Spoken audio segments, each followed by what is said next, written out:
ನಮಸ್ಕಾರ ಗುರುಗಳೇ.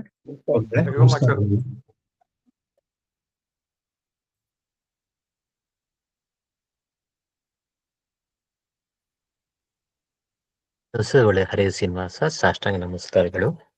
ನಮಸ್ಕಾರ ಆಚಾರ್ಯ.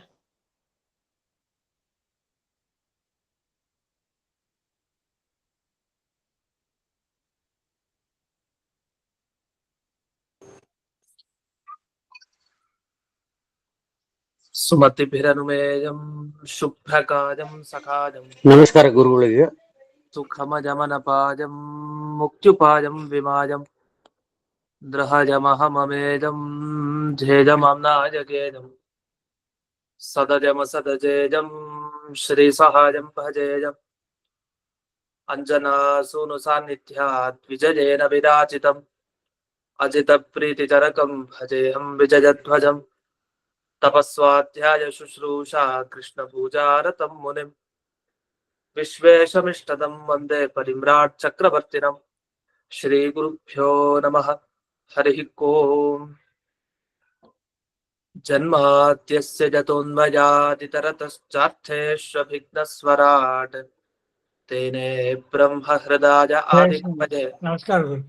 ಮುಖ್ಯಂತಿ ಯಂ ಸೂರಯಃ ತೇಜೋ ವಾರಿಮೃದಾಂ ಯಥಾ ವಿನಿಮಯೋ ಯತ್ರ ತ್ರಿಸರ್ಗೋ ಮೃಷಾ ಧಾಮ್ನಾ ಸ್ವೇನ ಸದಾ ನಿರಸ್ತಕುಹಕಂ ಸತ್ಯಂ ಪರಂ ಧೀಮಹಿ. ಓಂ ಸ್ವಸ್ತ್ಯಸ್ತು ಸತಾಂ ಅಶೇಷ ಸನ್ಮಂಗಲಾನಿ ಭವಂತು. ಸಮ್ಯಕ್ ಶ್ಲೋಕೈಕ ಶ್ರವಣ ಪಠನ ಮಾತ್ರೇಣ ವಕ್ತುಶ್ಚ ಶ್ರೋತॄಣಾಂ ನಿಖಿಲ ಕಲಿಕೃತ ಕಲ್ಮಷ ಅಪನೋದನ ಪಟುತರೆ ಶ್ರೀಮದ್ ಭಾಗವತೆ ಮಹಾಪುರಾಣೆ ದ್ವಿತೀಯ ಸ್ಕಂಧೆ ದಶಮಾಧ್ಯಾಯೇ ಅದ್ಯ ಕಥಾನುವಾದೇ ಸತಿ ಕಿಂಚಿತ್ ಪೂರ್ವಕಥಾನುವಾದಃ.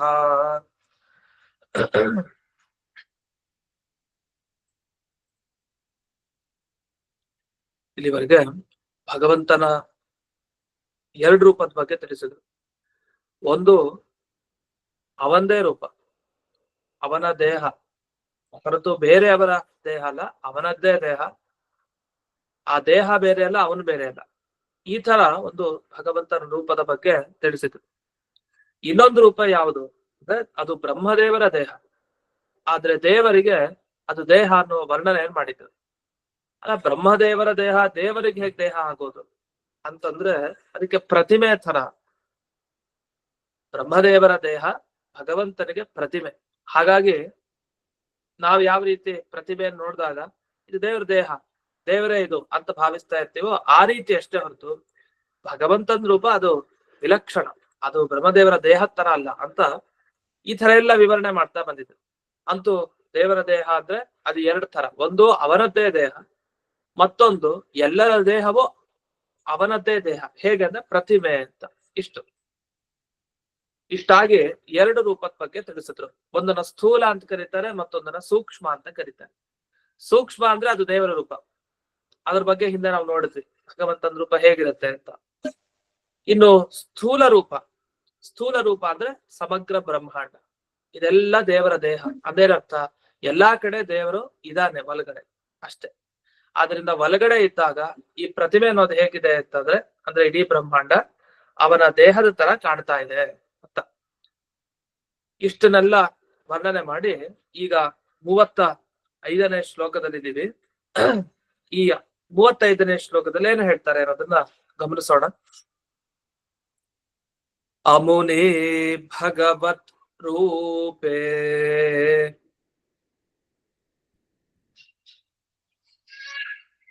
ಮಯಾ ತೇ ಹ್ಯನುವರ್ಣಿತೆ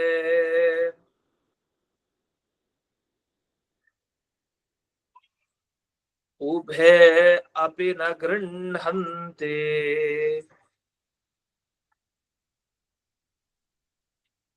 ಮಾಯಾ ಸೃಷ್ಟೇ ವಿಪಶ್ಚಿತಃ.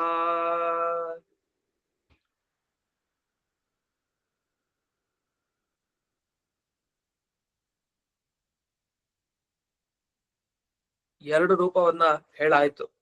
ಆದ್ರೆ ಇದನ್ನ ಯಾರು ತಿಳ್ಕೊಳ್ಳೋದು, ಯಾರು ತಿಳಿಲಿಕ್ಕೆ ಆಗಲ್ಲ ಅನ್ನೋದ್ರ ಬಗ್ಗೆ ತಿಳಿಸ್ತಾರೆ. ನಮಗೆ ಸುಲಭವಾಗಿ ಅರ್ಥ ಆಗತ್ತೆ. ಅಯ್ಯೋ, ದೇವರ ಸೂಕ್ಷ್ಮ ರೂಪದ ಬಗ್ಗೆ ತಿಳಿಲಿಕ್ಕಾಗತ್ತಾ? ಕಷ್ಟ. ಯಾಕೆ ದೇವ್ರ ಕಣ್ಣಕ್ ಕಾಣೋದೇ ಇಲ್ಲ, ಅದಕ್ಕೋಸ್ಕರನೇ ಅವ್ರನ್ನ ಸೂಕ್ಷ್ಮ ಅಂತ ಕರೆಯೋದು. ಒಂದು ಚಿಕ್ಕ ಧೂಳನ್ನೇ ನಾವು ನೋಡ್ಲಿಕ್ಕೆ ಆಗಲ್ಲ ಕಣ್ಣಿನಿಂದ. ನಮ್ಮ ಕಣ್ಣಿಗೆ ನಮ್ ಕಣ್ಣು ಮುಂದೆ ಇರೋ ವಸ್ತುವಿನ ಬಗ್ಗೆನೆ ಚೆನ್ನಾಗಿ ತಿಳ್ಕೊಳ್ಲಿಕ್ಕೆ ಸಾಧ್ಯ ಇಲ್ಲ, ಅದನ್ನ ನೋಡ್ಲಿಕ್ಕೆ ಆಗ್ತಾ ಇಲ್ಲ.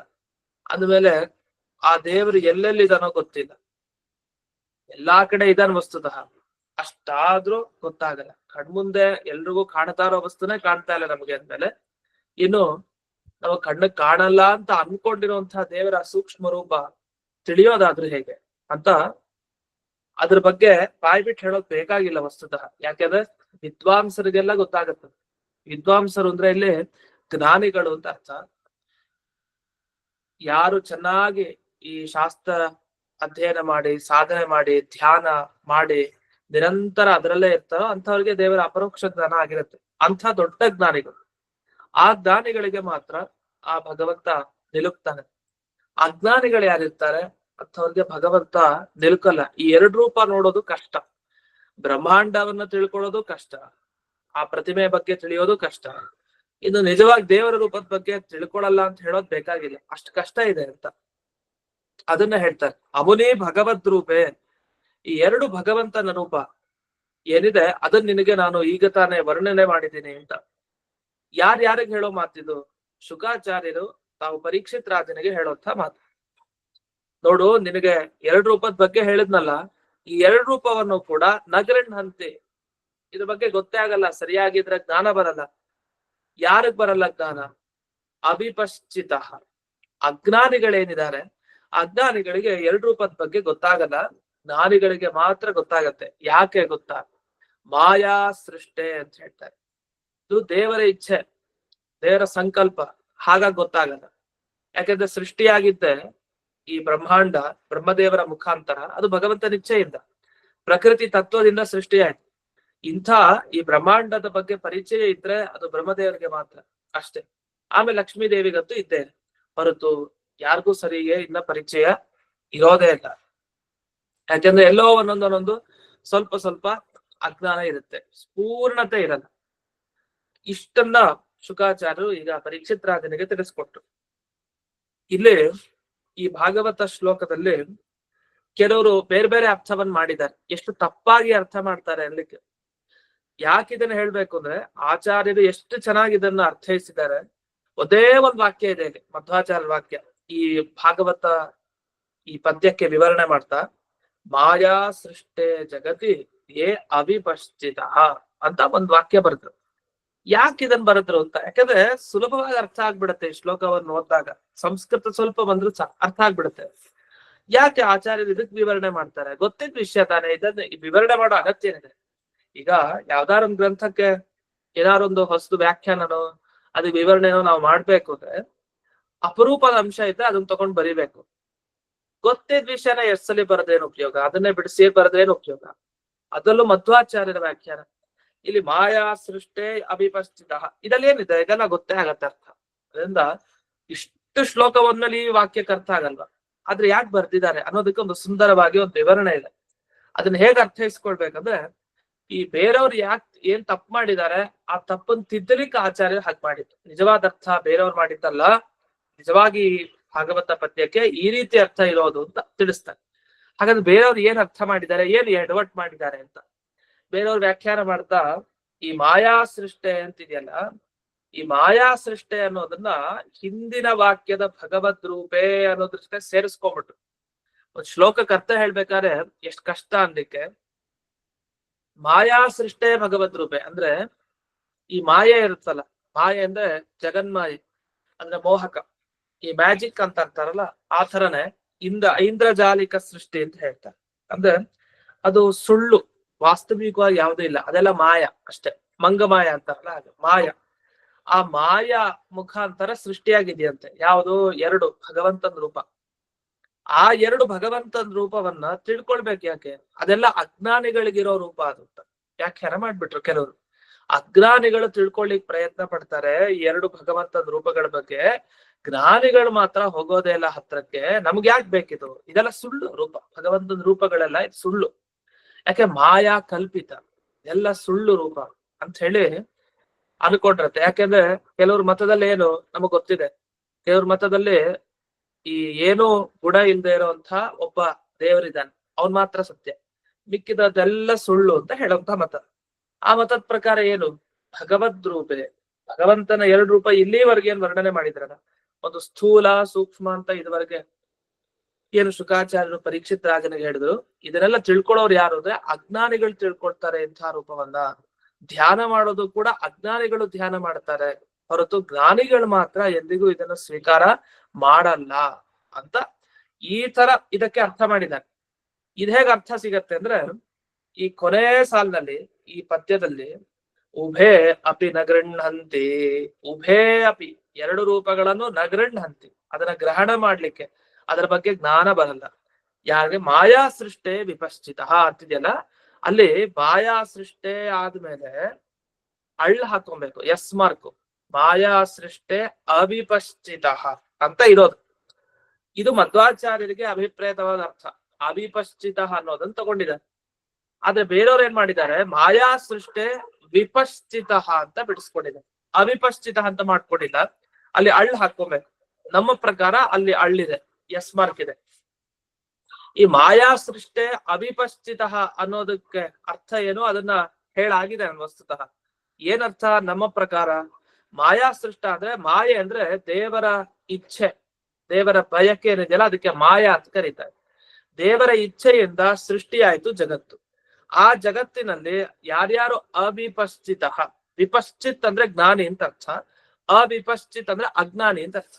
ಈ ಅಜ್ಞಾನಿಗಳು ಭಗವಂತನ 2 ರೂಪ ತಗೊಳ್ಳಿಕ್ಕೆ ಸರಿಯಾಗಿ ತಿಳ್ಕೊಳ್ಲಿಕ್ಕೆ ಆಗಲ್ಲ. ಯಾಕೆ, ದೇವರ ಸೃಷ್ಟಿ ಬಗ್ಗೆ ತಿಳ್ಕೊಳ್ಲಿಕ್ಕೆ ಆತ ಅಜ್ಞಾನಿಗಳಿಗೆ ಸಾಧ್ಯ ಇಲ್ಲ ಅಂತ ಈ ತರ ಸುಂದರವಾದ ಅರ್ಥ ಇದೆ.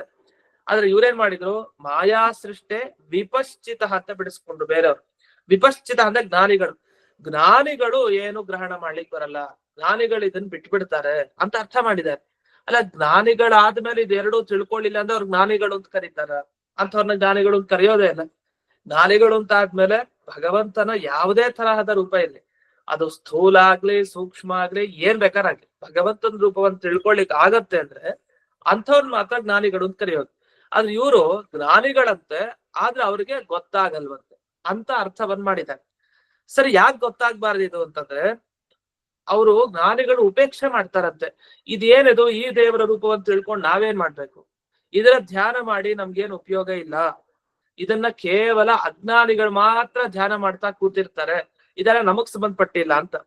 ನೋಡಿ, ಒಂದು ಮಾತು ಏನಂದ್ರೆ, ದೇವರ ರೂಪ ಯಾವ್ದಿದೆ ಶಾಸ್ತ್ರದಲ್ಲಿ ಹೇಳಿದ ರೂಪ, ಅದರಲ್ಲೂ ಈಗ ತಾನೇ ಭಾಗವತದಲ್ಲಿ ಶುಕಾಚಾರ್ಯರು ಹಿಂದೆ ಹೇಳಿದ ಉಪದೇಶ ಮಾಡಿದ ರೂಪ ಯಾವುದೋ ಒಂದು ಭಗವಂತನ ಪ್ರತಿಮೆ ತರ ಇರುವಂತ ಬ್ರಹ್ಮದೇವರ ದೇಹ, ಮತ್ತೊಂದು ಅವರದೇ ಭಗವಂತನದ್ದೇ ದೇಹ. ಇಷ್ಟು ಉಪದೇಶ ಮಾಡಿ ಇದೆಲ್ಲ ಯಾರಿಗ ಉಪದೇಶ ಮಾಡಿದ್ದಂದ್ರೆ ಅಜ್ಞಾನಿಗಳಿಗಂತೆ, ಜ್ಞಾನಿಗಳಿಗಲ್ಲ. ಜ್ಞಾನಿಗಳು ಮಾತ್ರ ಇಂಥ ಭಗವಂತನ 2 ರೂಪವನ್ನ ಧ್ಯಾನ ಮಾಡಬಾರದು, ಅವ್ರು ಉಪೇಕ್ಷೆ ಮಾಡ್ತಾರೆ ಅಂತ.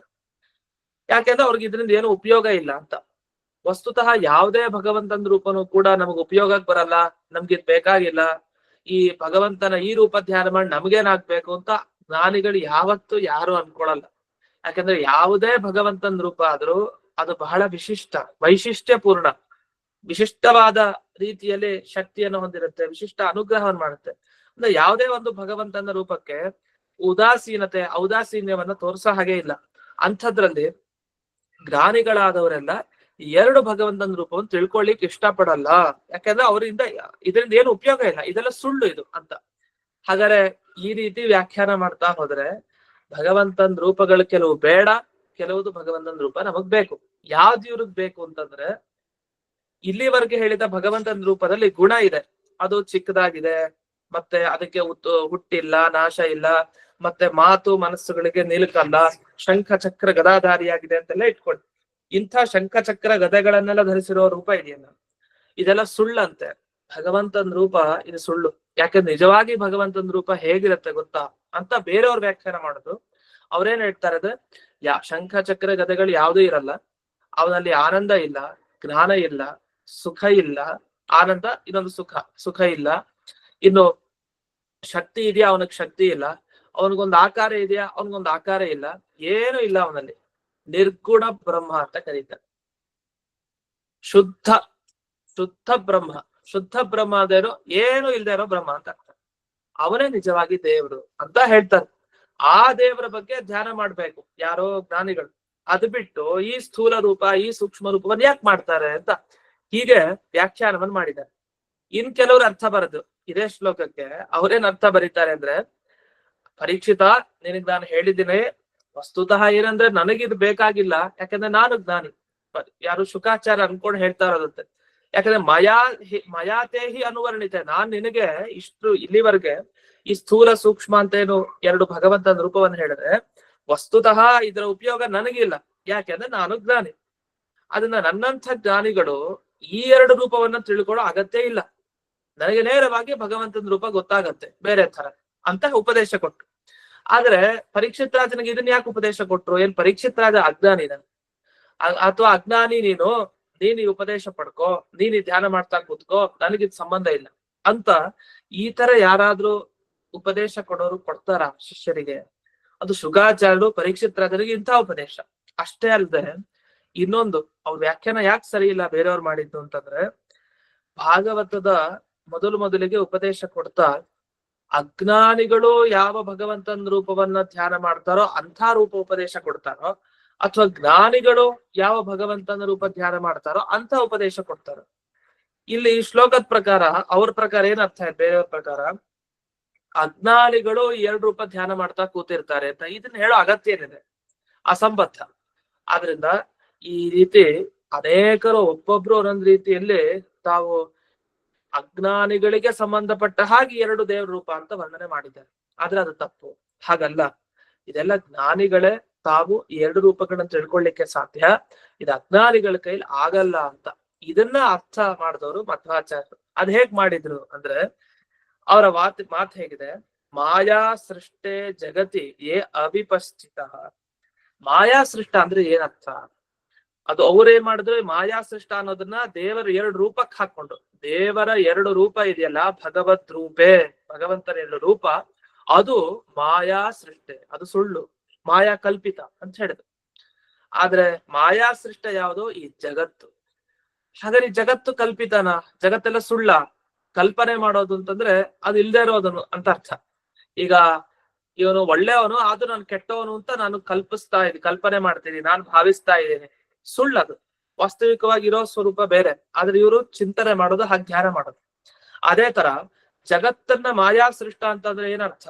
ಜಗತ್ ಸುಳ್ಳು ಅಂತ ಅರ್ಥನ? ಅಲ್ಲ. ಮಾಯಾ ಅನ್ನೋ ಶಬ್ದಕ್ಕೆ ತುಂಬಾ ತಪ್ಪಾಗಿ ಅರ್ಥ ಮಾಡ್ಕೊಂಡಿದ್ದಾರೆ ಯಾರೋ ಬೇರೆಯವರು. ಯಾವಾಗಲೂ ಇದನ್ನ ಸುಧಾದಲ್ಲೂ ಹೇಳ್ತಾರೆ, ಅನುವ್ಯಾಖ್ಯಾನದಲ್ಲೂ ಹೇಳ್ತಾರೆ. ಮಾಯಾ ಅನ್ನೋ ಶಬ್ದ ಬಂದಾಗ್ಲೆಲ್ಲ ತುಂಬಾ ಎಚ್ಚರದಿಂದ ಇರ್ಬೇಕು. ಮಾಯಾವಾದಿಗಳು ಅಂತ ಕರಿತೀವಿ ನಾವು ಬೇರೆ ಮತದವನ್ನ. ವಸ್ತುತಃ ನಿಂದನೆ ಮಾಡ್ಲಿಕ್ಕೆ ಅಂತಲ್ಲ, ಯಾಕಂದ್ರೆ ಅವರು ಮಾಯೆಯನ್ನ ಪ್ರಧಾನ ಅಂತ ಹೋಗ್ತಾರೆ. ಅವರ ಮತದಲ್ಲಿ ಮಾಯಾ ಅನ್ನೋದು ಬಹಳ ಮುಖ್ಯ. ಆ ಮಾಯೆಯಿಂದನೇ ಇಡೀ ಜಗತ್ತಿನ ಸೃಷ್ಟಿ ಆಗಿರೋದು. ಆ ಮಾಯೆನೇ ಎಲ್ಲಾ ಕೆಲಸ ಮಾಡೋದು. ಬ್ರಹ್ಮ ಸುಮ್ನೆ ಕೂತಿರ್ತಾನೆ ಅಷ್ಟೇ, ಅವ್ನ್ ನಿರ್ವಿಕಾರ, ಅವನೇನ್ ಮಾಡಲ್ಲ. ಆ ಮಾಯೆ ಇದೆಯಲ್ಲ ಅದ್ರ ಕೆಲಸ ಇವೆಲ್ಲ ಅಂತ ಹೇಳೋದು. ಅದಕ್ಕೆ ಮಾಯಾವಾದಿಗಳು, ಮಾಯೆಯ ವಾದವನ್ನ ಮಂಡಿಸೋರು, ಅದನ್ನ ಮಾಯಾವಾದಿಗಳು ಅಂತ ಕರೆಯೋದಷ್ಟೇ. ಆದ್ರೆ ಈ ಮಾಯಾ ಅನ್ನೋ ಶಬ್ದಕ್ಕೆ ತಪ್ಪಾಗಿ ಅರ್ಥ ಮಾಡ್ಕೊಂಡು ವ್ಯಾಖ್ಯಾನ ಮಾಡಿದ್ಮೇಲೆ ಇಷ್ಟು ತೊಂದ್ರೆ. ಇಡೀ ಜಗತ್ ಸುಳ್ಳಾಯ್ತು, ಬ್ರಹ್ಮ ಒಬ್ನೇ ಸತ್ಯ ಆದ, ಈ ತರ ಎಲ್ಲ ವಾದಗಳು ಹುಟ್ಕೊಳ್ತಾ ಬರುತ್ತೆ. ಯಾಕೆ? ಮಾಯಾ ಶಬ್ದಕ್ಕೆ ಅರ್ಥ ಸರಿಯಾಗಿ ಮಾಡ್ಲಿಕ್ಕೆ ಬರ್ಲಿಲ್ಲ. ಅದಕ್ಕೆ ಬ್ರಹ್ಮಸೂತ್ರದಲ್ಲಿ ಮಾಯಾ ಅನ್ನೋ ಶಬ್ದ ಎಲ್ಲೆಲ್ಲಿ ಬರುತ್ತೆ, ಹಾಗೆ ಪುರಾಣದಲ್ಲಿ ಮಾಯಾ ಶಬ್ದ ಎಲ್ಲಿ ಬರುತ್ತೆ, ಎಲ್ಲಾ ಕಡೆ ಮಾಯಾ ಅಂತ ಬಂದ ಕೂಡ್ಲೆ, ಅದು ಭಗವದ್ಗೀತೆಯಲ್ಲೂ ಆಗ್ಬಹುದು, ಮಾಯಾ ಅನ್ನೋ ಶಬ್ದ ಬಂದ ಕೂಡ್ಲೆ ಅದಕ್ಕೆ ಏನ್ ಅರ್ಥ ಅಂದ್ರೆ, ಒಂದು ದೇವರ ಇಚ್ಛೆ ಅಂತ ಅರ್ಥ, ಒಂದ ದೇವರ ಜ್ಞಾನ ಅಂತ ಅರ್ಥ. ಹೀಗೆ ಅನೇಕ ಅರ್ಥಗಳನ್ನ ಹೇಳ್ತಾರೆ. ಆ ಸಂದರ್ಭಕ್ಕೆ ಅನುಗುಣವಾಗಿ ಪ್ರಕೃತ ಈ ಭಾಗವತದ ಪದ್ಯದಲ್ಲಂತೂ ಮಾಯಾ ಅನ್ನೋ ಶಬ್ದಕ್ಕೆ ಎರಡು ಅರ್ಥ ತಗೊಳ್ಬಹುದು. ಒಂದು ಮಾಯಾ ಅಂದ್ರೆ ದೇವರ ಇಚ್ಛೆ, ಆ ದೇವರ ಇಚ್ಛೆಗೆ ಮಾಯೆ ಅಂತ ಕರೀತಾರೆ.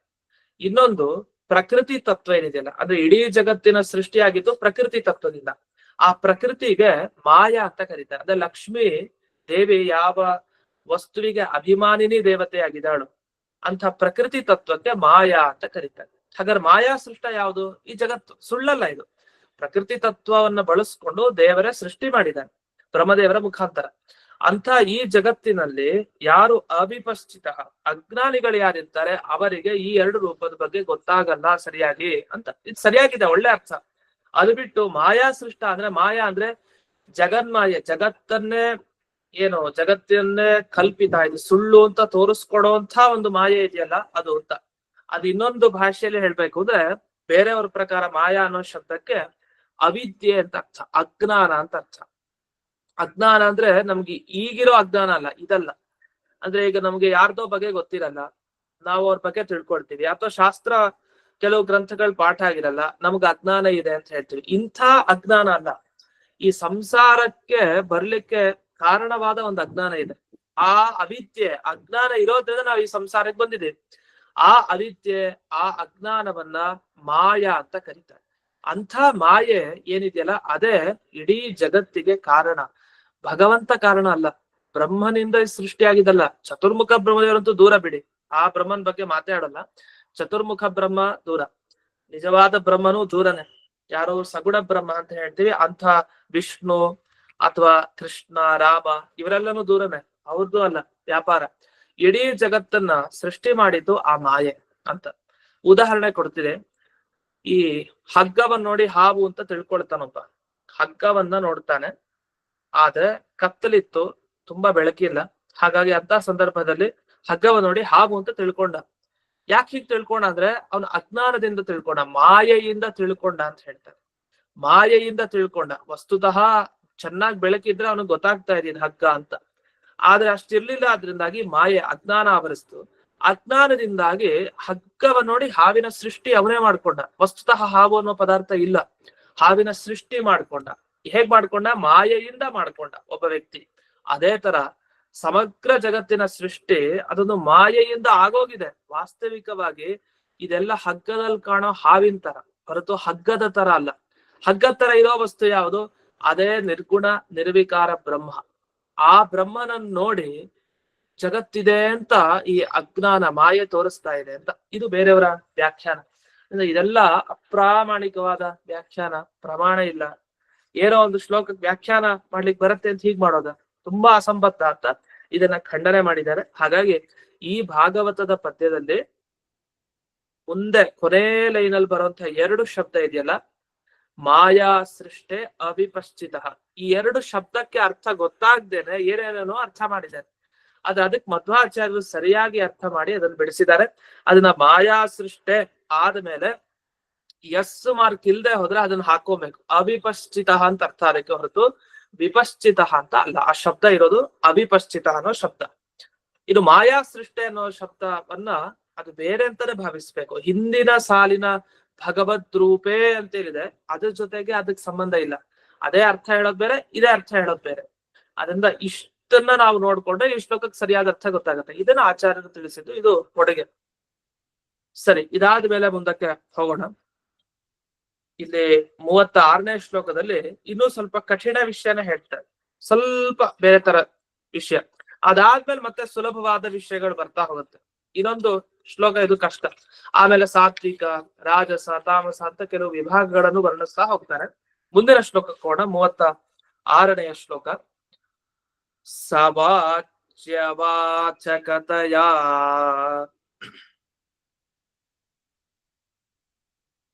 ಭಗವಾನ್ ಬ್ರಹ್ಮರೂಪಧೃಕ್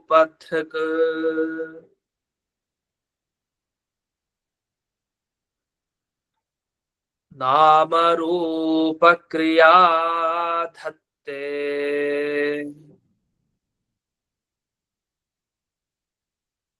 ಸಕರ್ಮ ಕರ್ಮಕಃ ಪರಃ.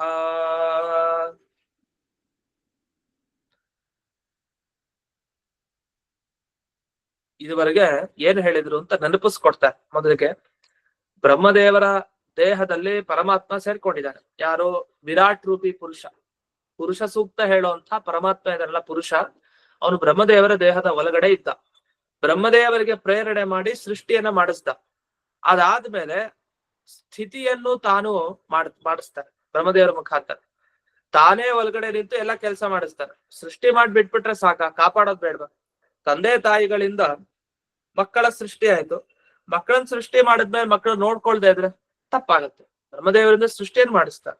ಆಮೇಲೆ ಅದೇ ಬ್ರಹ್ಮದೇವರಿಂದ ಇಡೀ ಜಗತ್ತಿನ ಪಾಲನೆಯನ್ನು ಕೂಡ ಮಾಡಿಸಿದ. ಅದನ್ನ ತೋರಿಸ್ಲಿಕ್ಕೆ ಒಂದ್ ವಿಷಯ ಹೇಳ್ತಾರೆ, ನಾಮ ರೂಪ ಕ್ರಿಯಾ ನಿಯಮನ ಕರ್ತೃತ್ವ ಅಂತ ಒಂದು ಶಬ್ದ ಬಳಸ್ತಾರೆ. ನಾಮ, ರೂಪ, ಕ್ರಿಯಾ 3 ಶಬ್ದ ಇದೆ. ವಾಚ್ಯ, ವಾಚಕ, ಸಕರ್ಮ, ಅಕರ್ಮ ಅಂತ ಹೀಗೆ ಶಬ್ದಗಳು ಬರುತ್ತೆ. ಇದ್ರ ವಿವರಣೆಯನ್ನ ನಿಧಾನಕ್ಕೆ ನೋಡ್ಬೇಕು. ಸ್ವಲ್ಪ ತಕ್ಷಣ ಹೀಗೆ ಅರ್ಥ ಆಗಲ್ಲ. ಸ್ವಲ್ಪ ಅದರ ಹಿನ್ನೆಲೆ ಬಿಡಿಸ್ಬೇಕು. ಅದನ್ನ ನಾಳೆ ದಿವಸ ನೋಡೋಣ ಅಂತ ಹೇಳ್ತಾ ಇಂದಿನ ಪಾಠವನ್ನ ಗುರುವಂತರ್ಗತ ವ್ಯಾಸತೀರ್ಥ ಗುರುವಂತರ್ಗತ ಭಾರತೀಯ ರಮಣ ಮುಖ್ಯ ಪ್ರಾಣ ಅಂತರ್ಗತ ಶ್ರೀಮನ್ ಮೂಲ ಗೋಪಾಲ